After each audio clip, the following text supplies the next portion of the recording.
Hello friends, आपका स्वागत है आपके अपने यूट्यूब चैनल जीएस सार स्टडी में।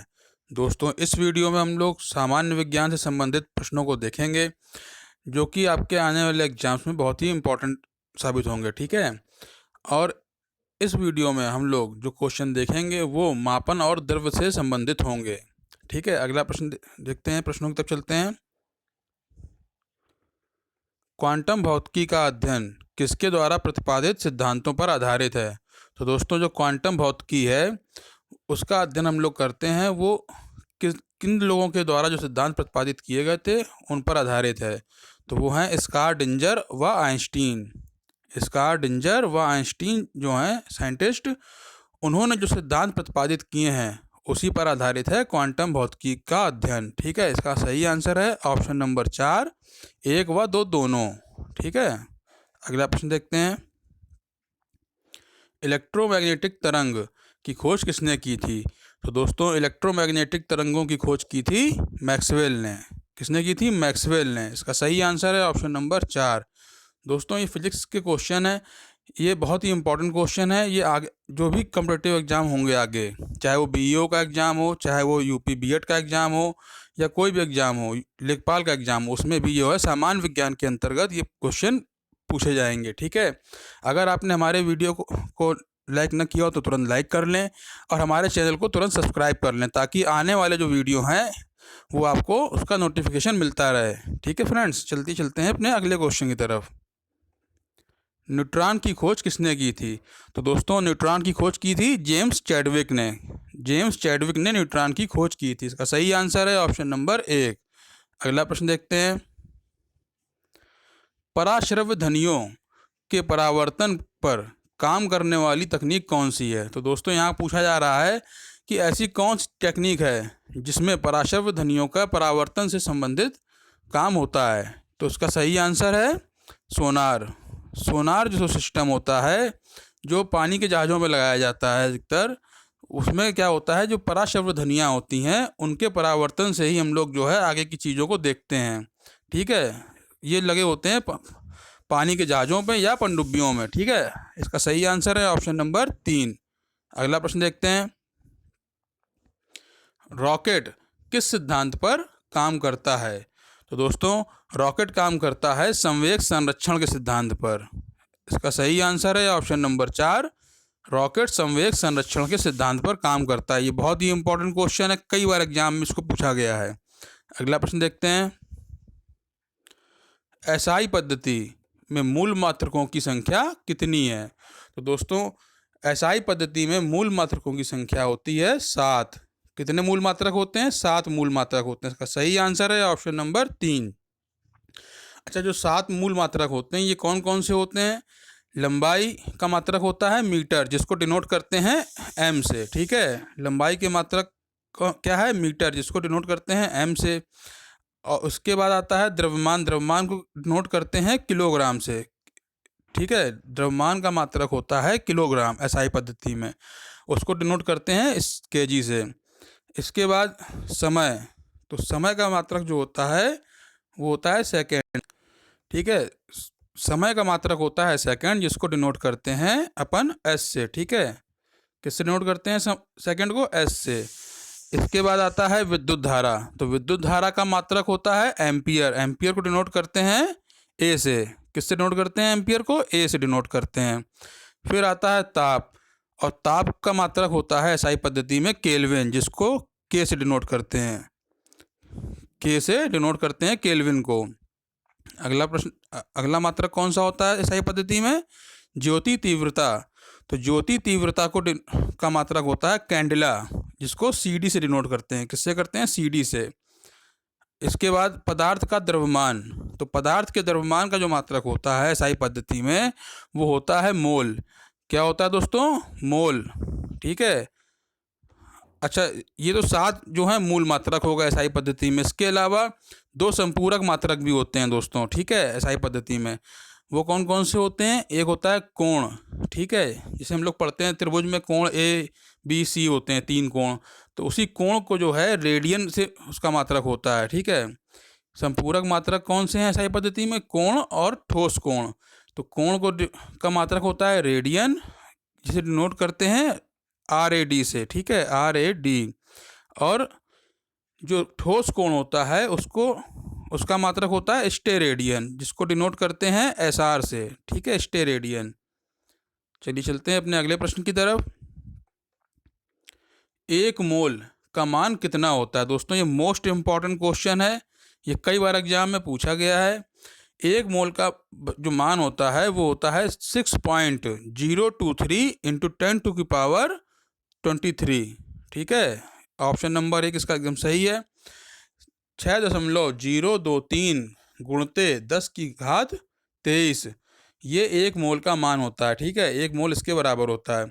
अच्छा, इसी संख्या को 6.023 इंटू 10⁻23 को ही एवोगैड्रो संख्या भी कहा जाता है। क्वेश्चन आपसे ऐसे भी पूछ सकता है कि एवोगैड्रो संख्या क्या है, तो आपका आंसर होगा ये, ठीक है, 6.023 गुणते 10⁻23 ये 1 मोल का मान भी होता है, इसी को एवोगैड्रो संख्या भी कहा जाता है। अगला प्रश्न देखते हैं, शक्ति का मात्रक क्या होता है? तो दोस्तों शक्ति का मात्रक क्या होता है? जूल प्रति सेकंड या वाट, ठीक है, जूल प्रति सेकंड या वाट, ये दोनों ही जो हैं वो शक्ति के मात्रक हैं। शक्ति को हम लोग जूल प्रति सेकंड में भी लिख सकते हैं इसकी वैल्यू, और वाट में भी लिख सकते हैं, ठीक है। इसका सही आंसर है ऑप्शन नंबर 3, उपरोक्त दोनों। अगला प्रश्न देखते हैं, 1 से अधिक राशि से बनने वाले मात्रक क्या कहलाते हैं? तो दोस्तों अभी हम लोगों ने पढ़ा कि एसआई पद्धति में मूल मात्रकों की संख्या कितनी होती है, तो वो 7 होती है, और संपूरक मात्रक कितने होते हैं? 2। उसी प्रकार से और भी कई मात्रक होते हैं जो इन मात्रकों से मिल के बने होते हैं, ठीक है। मूल मात्रकों से जो व्युत्पन्न किए जाते हैं उनको क्या कहते हैं? व्युत्पन्न मात्रक, ठीक है दोस्तों। तो 1 से अधिक राशि से बनने वाले मात्रक कहलाते हैं व्युत्पन्न मात्रक। इसका सही आंसर है ऑप्शन नंबर 3। क्या है? 1 से अधिक राशि से बनने वाले मात्रकों को व्युत्पन्न मात्रक कहते हैं। अगला प्रश्न देखते हैं, बल का मात्रक क्या है? दोस्तों ये भी एग्जाम में कई बार पूछा गया है, इंपॉर्टेंट क्वेश्चन है। बल का मात्रक, तो बल का मात्रक होता है किलोग्राम मीटर प्रति सेकंड स्क्वायर, ठीक है, और न्यूटन, ये दोनों ही जो हैं वो बल के मात्रक हैं। तो क्या क्या हैं बल के मात्रक? किलोग्राम मीटर प्रति सेकंड स्क्वायर और न्यूटन। तो इसका सही आंसर होगा ऑप्शन नंबर 3, उपरोक्त दोनों। ये दोनों ही जो हैं वो बल के मात्रक हैं। अगला प्रश्न देखते हैं, पास्कल किसका मात्रक होता है? दोस्तों ये बहुत ही इंपॉर्टेंट क्वेश्चन है, कई बार एग्जाम में पूछा गया है, आगे भी पूछे जाने की संभावना है इसकी। पास्कल किसका मात्रक होता है? तो पास्कल होता है दाब का मात्रक। हम लोग जो दाब मापते हैं वो पास्कल में मापते हैं। इसका सही आंसर है ऑप्शन नंबर 1। अगला प्रश्न देखते हैं, पारा जिस बर्तन में रखा जाता है, दोस्तों पारे की बात चल रही है, पारा जिस बर्तन में रखा जाता है उसकी दीवारों को गीला नहीं करता, ये किस कारण से होता है? तो आप कभी भी ट्राई कीजिएगा कि पारे को अगर किसी बर्तन में रखते हैं या केश नली में रखेंगे, किसी चीज़ में भी रखेंगे, तो पारा उसके जो दीवार होती है, जो सराउंडिंग होती है उसकी, उसको गीला नहीं करता है वो। तो ये किस कारण से होता है दोस्तों? ससंजक बल के कारण। ससंजक बल जो है वो एक फैक्टर है जिसकी वजह से पारा बर्तन की दीवारों को गीला नहीं करता है जिसमें वो रखा जाता है। इसका सही आंसर है ऑप्शन नंबर 1। अब दोस्तों ससंजक बल होता क्या है ये समझ लीजिए। ससंजक बल को इंग्लिश में कहते हैं कोहेसिव फोर्स। क्या कहते हैं? Cohesive force. जो एक ही पदार्थ के अणुओं के बीच कार्यकारी आकर्षण बल होता है उसको ससंजक बल कहा जाता है। यानी जैसे पारे के जो अणु हैं, ठीक है, तो उसमें जो उन अणुओं के बीच में आपस में जो आकर्षण बल होता है वो जब अत्यधिक होता है, ठीक है, तो वो बर्तन की दीवारों को या उस जगह की दीवारों को गीला नहीं करता है जहाँ पर वो रखा जाता है। तो ससंजक बल की परिभाषा क्या है? एक ही पदार्थ के अणुओं के बीच कार्यकारी आकर्षण बल को ससंजक बल कहा जाता है, ठीक है। अच्छा, ये आसंजक बल है, इसकी परिभाषा क्या है? आसंजक बल को कैसे देखेंगे कि आसंजक बल को अंग्रेजी में कहते हैं एडहेसिव फोर्स। क्या कहते हैं आसंजक बल को? Adhesive force. तो ससंजक बल को कहते हैं कोहेसिव फोर्स और आसंजक बल होता है एडहेसिव फोर्स।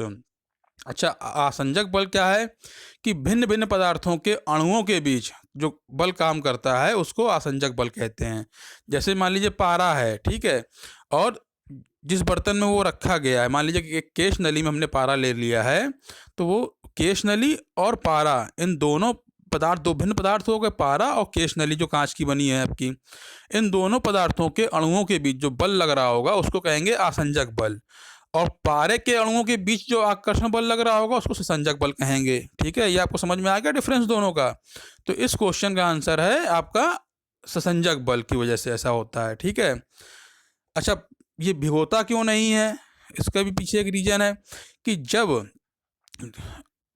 पारे और जो जिस बर्तन में पारा रखा गया है, इन दोनों में जो ससंजक बल की मान अगर ज़्यादा है, अगर ससंजक बल आसंजक बल से अधिक है, तो द्रव जो है वो जिस बर्तन में रखा गया है या जिस पदार्थ दूसरे पदार्थ में रखा गया है उसकी दीवारों को नहीं भिगोएगा। ठीक है, अब पानी ऐसे है, अगर पानी को आप किसी बर्तन में रखते हैं तो वो उसकी दीवारों को भिगो देता है, चाहे आप उसको भगोने में रख लें, चाहे आप उसको बाल्टी में रखें। वो ऐसा इसलिए होता है क्योंकि पानी के अणुओं के बीच जो ससंजक बल काम करता है वो पानी और उस बर्तन के बीच लगने वाले आसंजक बल से कम होता है, यानी ससंजक बल की मात्रा जब कम होगी तो वो बर्तनों को भिगोएगा। अगला प्रश्न देखते हैं, किसी तरल का ताप बढ़ाने से उसके पृष्ठ तनाव पर क्या प्रभाव पड़ता है। तो दोस्तों, जब हम किसी तरल का ताप बढ़ाते हैं तो उसके पृष्ठ तनाव पर क्या प्रभाव पड़ता है, पृष्ठ तनाव कम हो जाता है। क्या हो जाता है, पृष्ठ तनाव कम हो जाता है। इसका सही आंसर है ऑप्शन नंबर 3। ताप बढ़ाने से किसी भी तरल का पृष्ठ तनाव हमेशा कम होता है। दोस्तों, ये आपको याद रखना है। अच्छा, पृष्ठ तनाव जो है, पृष्ठ तनाव का मात्रक क्या होता है, न्यूटन प्रति मीटर स्क्वायर। पृष्ठ तनाव का मात्रक होता है न्यूटन प्रति मीटर स्क्वायर। अगला प्रश्न देखते हैं, केशिकत्व बहुत ही इंपॉर्टेंट घटना है दोस्तों ये, और इम्पॉर्टेंट क्वेश्चन भी है एग्जाम के पॉइंट ऑफ व्यू से। कई बार एग्जाम में पूछा गया है, ये यूपीसीएस लेवल के एग्जाम में भी इसको पूछा जाता है दोस्तों। ठीक है, केशिकत्व के कारण निम्न में से कौन सी घटना घटित होती है। यहाँ पूछे कुछ घटनाएं दी गई हैं, ये पूछा जा रहा है कि इन घटनाओं के घटित होने में से किसमें केशिकत्व का प्रभाव रहता है दोस्तों। ठीक है, तो केशिकत्व का प्रभाव किसमें रहता है, चलते देखते हैं अपने ऑप्शन की तरफ। ब्लॉटिंग पेपर पर स्याही सोखना, ठीक है, इसमें भी केशिकत्व का प्रभाव रहता है। लालटेन की बत्ती में तेल का ऊपर चढ़ना, इसमें भी प्रभाव रहता है केशिकत्व का। पेड़ों के तनों व पत्तियों तक जल पहुंचना, इसमें भी केशिकत्व की घटना होती है। ठीक है, यानी इसका सही आंसर है इस क्वेश्चन का ऑप्शन नंबर 4। उपरोक्त तो सभी में जो है वो केशिकत्व के कारण ही ये सारी घटनाएं घटित होती हैं। अच्छा, केशिकत्व होता क्या है कि जब हम लोग मान लीजिए साइंस में क्या है कि केश नली होती है जिसका जो छिद्र होते हैं दोनों साइड के वो खुले होते हैं, और उसमें जो छिद्र की मोटाई होती है वो एकदम महीन होता है, बाल के बराबर समझ लीजिए आप। तो जब इसको हम किसी द्रव में डालते हैं, ठीक है, तो जो तल होता है द्रव का उससे ऊपर उठ जाता है पानी। जो द्रव होता है वो या तो ऊपर उठेगा या नीचे उठ जाएगा बाहर के तल से। ठीक है, केश नली के अंदर का जो द्रव है वो बाहर के द्रव की अपेक्षा जो उसका तल है वो या तो ऊपर हो जाएगा या नीचे हो जाएगा। ठीक है, वो इसी घटना को केशिकत्व कहते हैं। तो जो जड़ है, हम लोग पानी डालते हैं पौधों में, पेड़ों की जड़ों के पास, ठीक है, और वो पहुंचता कहाँ है, पत्तियों तक। तो वो पानी ऊपर कैसे जा रहा है, केशिकत्व की घटना के कारण ही।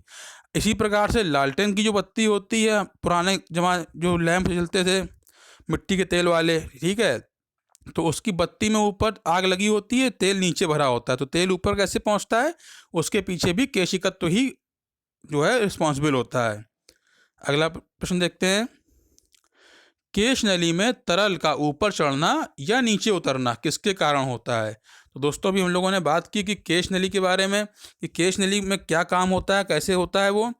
तो ये जो पानी का तल बाहर के द्रव के तल के ऊपर या नीचे पहुंचता है, वो घटना किस कारण से होती है।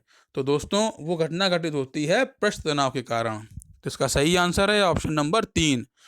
केश नली में तरल का ऊपर चढ़ना या नीचे उतरना पृष्ठ तनाव के कारण ही होता है दोस्तों। ठीक है, अगला प्रश्न देखते हैं। मोस्ट इंपॉर्टेंट क्वेश्चन है दोस्तों, ठीक है, इसको अच्छे से याद कर लीजिए। ऊर्जा द्रव्यमान समीकरण यहाँ कह रहा है, ऊर्जा द्रव्यमान समीकरण, इसको कैसे लिखते हैं, E बराबर mc²। ठीक है, क्या होता है ऊर्जा द्रव्यमान समीकरण, E बराबर mc²।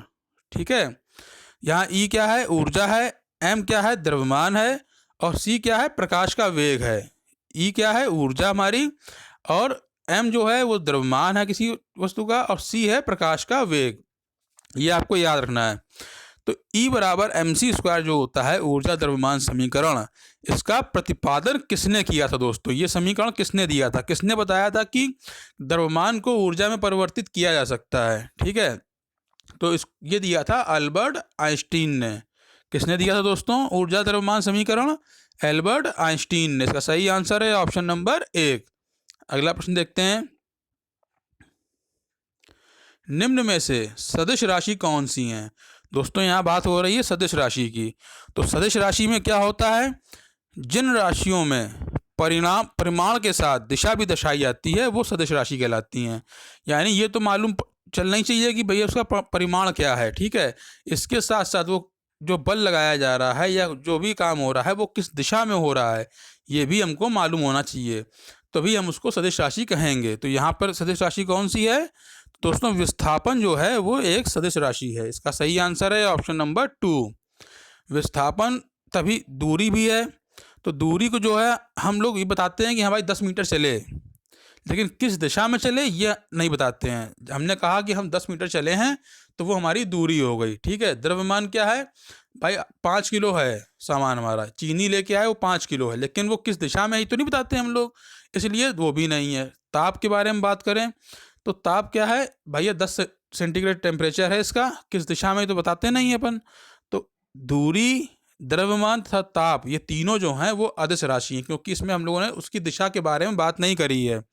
लेकिन विस्थापन एक ऐसी राशि है जो सदिश राशि कहलाती है, क्योंकि हमें ये बताना होगा कि हमने मान लीजिए 2 किलोमीटर की दूरी तय करी है, तो वो किस दिशा में तय करी है, उत्तर दिशा में, दक्षिण दिशा में। जब हम ये बताएंगे तभी हम ये कह सकते हैं कि इस दिशा में 2 किलोमीटर का विस्थापन हुआ है या 100 मीटर का विस्थापन हुआ है। अगला प्रश्न देखते हैं, श्यानता किसका गुण है। ये भी इंपॉर्टेंट क्वेश्चन है दोस्तों, श्यानता के बारे में बात हो रही है। तो श्यानता क्या होता है, तरल और गैस इन दोनों का ही गुण होता है। तरल और गैस ये दोनों जो हैं इन्हीं के गुण होते हैं श्यानता। इसका सही आंसर है ऑप्शन नंबर 3, उपरोक्त दोनों।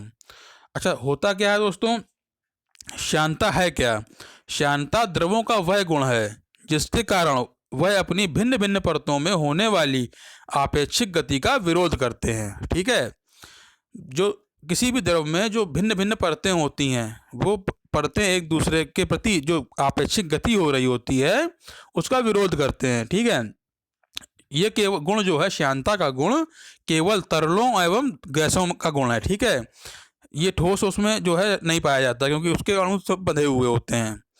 जो तरल जितना अधिक गाढ़ा होता है उसकी श्यानता उतनी ही अधिक होती है। ठीक है, वो उतना ही अधिक श्यान होता है, ये आपको याद रखना है। अगला प्रश्न देखते हैं,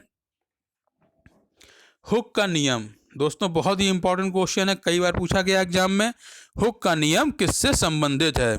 तो दोस्तों हुक का नियम होता क्या है कि प्रत्यास्थता की बात हो रही चलेगी यहाँ पे। हुक का नियम संबंधित है प्रत्यास्थता से। ठीक है, इसका सही आंसर है ऑप्शन नंबर 1। हुक का नियम संबंधित किससे है, प्रत्यास्थता से। ठीक है, तो प्रत्यास्थता की सीमा के अंतर्गत प्रतिबल सदैव जो है वो विकृति के अनुक्रमानुपाती होता है, इसी को हुक का नियम कहते हैं। जो भी बल लगाते हैं किसी चीज़ की प्रत्यास्थता के सीमा के अंतर्गत, यानी जिसे रबड़ का खींचना जैसे होता है, रबड़ बैंड होती है दोस्तों, उसको हम लोग खींचते हैं, उसको छोड़ेंगे तो वो वापस अपनी अवस्था में आ जाती है। ठीक है, इसी को कहते हैं प्रत्यास्थता। यानी हमने उसमें बल लगा के उसको खींचा तो उसकी आकृति बिगड़ गई, वो छोटी थी वो लंबी कर दी हमने खींच के। या स्प्रिंग होती है, स्प्रिंग को खींचते हैं, छोड़ेंगे वो वापस अपनी अवस्था में आ गई, यही होती है प्रत्यास्थता। ठीक है, और इसी से संबंधित है हुक का नियम। चलिए अगला प्रश्न देखते हैं, मोस्ट इंपॉर्टेंट क्वेश्चन है, कई बार एग्जाम में पूछा गया है फ्रेंड्स ये। वायुमंडलीय दाब किससे मापते हैं? तो दोस्तों हम लोग वायुमंडलीय दाब को मापते हैं बैरोमीटर से। किससे मापते हैं? बैरोमीटर से। इसका सही आंसर है ऑप्शन नंबर 2। अगला प्रश्न देखते हैं, लेसर का आविष्कार किसने किया था? तो दोस्तों लेसर का आविष्कार किया था टी.एच. मेहमा ने। किसने किया था? टी.एच. मेहमा ने लेसर का आविष्कार किया था। इसका सही आंसर है ऑप्शन नंबर 4। अगला प्रश्न देखते हैं, ऑप्टिकल फाइबर का आविष्कार किसने किया था? दोस्तों ये भी एग्जाम में कई बार पूछा गया है, एग्जाम के पॉइंट ऑफ व्यू से बहुत इंपॉर्टेंट है। तो ऑप्टिकल फाइबर का आविष्कार किया था नरेंद्र कपानी ने। किसने किया था दोस्तों? नरेंद्र कपानी ने ऑप्टिकल फाइबर का आविष्कार किया था। इसका सही आंसर है ऑप्शन नंबर 2। अगला प्रश्न देखते हैं, निम्न में से अदिश राशि कौन सी है? दोस्तों इसके पहले हम लोगों ने डिस्कस किया था सदिश राशि के बारे में, तभी मैंने आपको बताया था कि अदिश राशि क्या होती है, जिसमें हम लोग दिशा के बारे में कोई बात नहीं करते हैं, केवल परिमाण से मतलब होता है। ठीक है, तो उसी को हम लोग अदिश राशि कहते हैं। तो यहाँ पर अदिश राशि कौन सी है दोस्तों? ऊर्जा जो है वो अदिश राशि है यहाँ पर। ठीक है, इसका सही आंसर होगा ऑप्शन नंबर 1। बाकी जितनी भी राशियाँ यहाँ दी गई हैं, संवेग, बल, आघूर्ण, इन सब में हम लोग परिमाण के साथ साथ उसकी दिशा के बारे में भी चर्चा करते हैं। ठीक है, उसको भी, दिशा को भी लिया जाता है। तो यहाँ पर क्या है इस प्रश्न का आंसर? ऊर्जा। ऊर्जा जो है वो एक अदिश राशि है। अगला प्रश्न देखते हैं, शोर को किस में मापा जाता है? तो दोस्तों जो शोर होता है, जो साउंड, सराउंडिंग में साउंड चल रहा होता है, वो शोर जो है उसको किस में मापते हैं? तो उसका जो मात्रक होता है वो होता है डेसिबल। हम लोग शोर को मापते हैं डेसिबल में। ठीक, इसका सही आंसर है ऑप्शन नंबर 2। इसी के साथ दोस्तों सामान्य विज्ञान का पहला पार्ट यहीं पर समाप्त होता है। अगले पार्ट में हम लोग जो आगे के चैप्टर हैं सामान्य विज्ञान के अंतर्गत उस पर चर्चा करेंगे। ठीक है, तो अगर आपको हमारा वीडियो अच्छा लगा हो, हमारे द्वारा प्रोवाइड की गई इन्फॉर्मेशन आपको अच्छी लगी हो, आपके लिए यूज़फुल हो, तो हमारे वीडियो को लाइक करें, शेयर करें और हमारे यूट्यूब चैनल GS सार स्टडी को सब्सक्राइब करें। ठीक है फ्रेंड्स, चलिए मिलते हैं अगले वीडियो में कुछ नए क्वेश्चंस के साथ सामान्य विज्ञान के। Thank you friends.